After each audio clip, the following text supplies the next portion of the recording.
In this video, you will learn about Newton's second law, which states that the net force acting on an object is equal to the object's mass times the object's acceleration. And we can use Newton's second law to do calculations using this equation, where F net is the net force acting on the object. And remember, the net force is just the sum of all the forces acting on the object. M is the mass of the object, and it always needs to be in kilograms. And A is the object's acceleration, which always needs to be in meters per second squared. Now, what does Newton's second law tell us?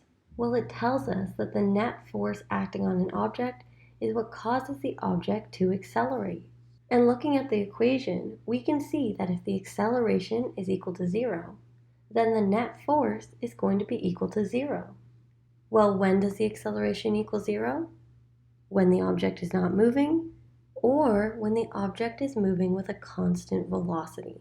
Let's jump into some examples. First, we have a 1 kilogram rocket, which is accelerating upwards. And if the thrust force is 110 newtons, then what is the rocket's acceleration? Well, the first thing we want to do is we want to make an F net equation. Now we know the net force is the sum of all the forces acting on an object. We can use vector addition to find the sum of all the forces acting on this rocket. All we need to do is add the thrust force vector to the gravitational force vector, and we can find F net. And so an F net equation is just a way to represent this vector addition. All we have to do is write that F net is equal to the sum of the thrust force and the gravitational force. And I will write this as F net is equal to the thrust force minus the force of gravity.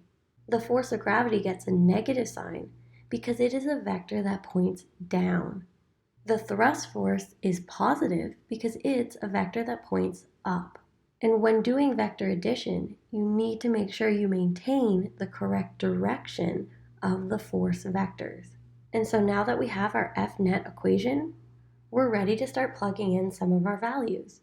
So we can replace F net with MA.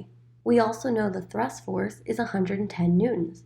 And then remember, the force of gravity is equal to mg. So we can replace the force of gravity with mg. Now we were asked to find the rocket's acceleration. So all we need to do is rearrange and isolate for the acceleration, then plug in our values, and we find that the rocket is accelerating at about 100 meters per second squared. Let's do another example. Here we have a weight hanging from a rope, and that rope is attached to the ceiling. If the weight weighs 5 kilograms, we want to know what is the tension in the rope.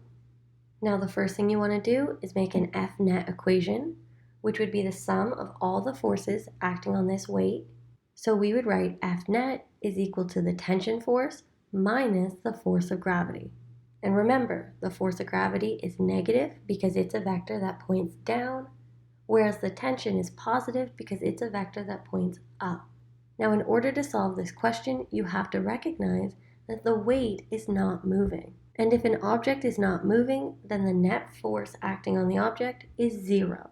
So we can replace F net with 0. And we can also replace the force of gravity with mg. And with that, we can rearrange and isolate for the tension force.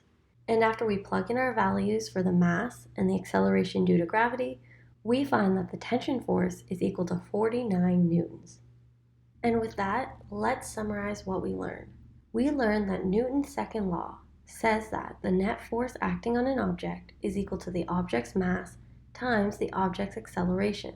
And what this means is that the net force causes an object to accelerate. However, we learned that in some cases the net force is equal to 0, and that occurs when the object's acceleration is equal to 0.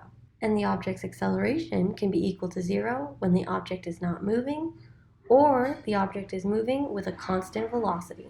And that is the end of this lesson on Newton's second law.